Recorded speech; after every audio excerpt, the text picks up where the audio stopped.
अज़ीज़ नाज़रीन, आज के इस वीडियो में बहुत ही पावरफुल, आसान और बेहतरीन वजीफ़ा या अमल बताएंगे इंशाअल्लाह, जिससे आपका मसला हल हो सकता है और आपकी परेशानी भी दूर हो सकती है।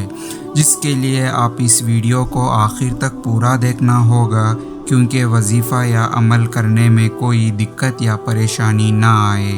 अज़ीज़ नाज़रीन, आज के इस वीडियो की खासियत यह है कि अगर कोई शख्स अपने तमाम बुरे ख्वाब बेकार साबित होना चाहते हों तो ख़ास तौर पर यह वजीफ़ा बहुत ही पावरफुल और आसान सा है। छोटा सा वजीफ़ा को कसरत के साथ करें, इंशाअल्लाह अल्लाह की रहम व करम से आपको कामयाबी ज़रूर मिलेगी। अमल या वजीफ़ा करने का तरीक़ा यह है कि सबसे पहले 11 मरतबा दरूद इब्राहिमी पढ़ना है, फिर उसके बाद या मुतकब्बिर 21 मरतबा पढ़ना है, फिर 11 मरतबा दरूद इब्राहिमी पढ़ना है। यानी कि अव्वल और आखिर में 11 मरतबा दरूद इब्राहिमी पढ़ना है, फिर उसके बाद या मुतकब्बिर 21 मरतबा पढ़ना है।